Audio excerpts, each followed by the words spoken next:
বাংলাদেশ থেকে পরিচালিত একটি আন্তর্জাতিক পর্নোগ্রাফি ওয়েবসাইটের সঙ্গে যুক্ত থেকে অশ্লীল কন্টেন্ট তৈরি ও প্রচারের অভিযোগে বান্দরবন থেকে এক দম্পতিকে গ্রেফতার করেছে পুলিশের অপরাধ তদন্ত বিভাগ সিআইডি। এবং তারা কাপল, তাদেরকে অ্যারেস্ট করেছি বান্দরবন থেকে।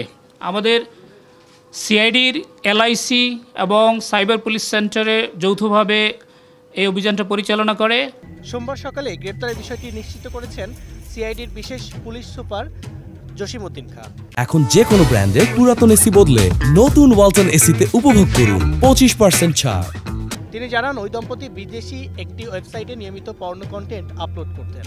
তাদের পরিচালিত চ্যানেলটি বিশ্বের জনপ্রিয় পর্নো সাইটগুলোর মধ্যে একটি শীর্ষস্থানে উঠে আসে।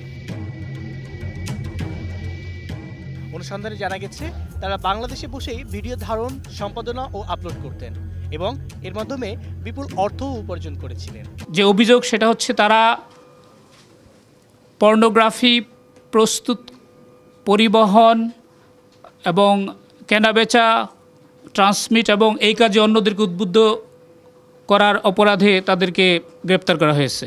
আজ রাজধানীতে সিআইডির হেডকোয়ার্টারে আয়োজিত এক সংবাদ সম্মেলনে বিশেষ পুলিশ সুপার জসিমউদ্দিন খান জানান, বাংলাদেশের পর্নোগ্রাফি নিয়ন্ত্রণ আইন 2012 অনুযায়ী পর্নোগ্রাফি উৎপাদন ও বিতরণ একটি ফৌজদারি অপরাধ। তাদেরকে পর্নোগ্রাফি আইনে গ্রেফতার করা হয়েছে। এটা পর্নোগ্রাফি নিয়ন্ত্রণ আইন 2012, এই আইনের সেকশন 8।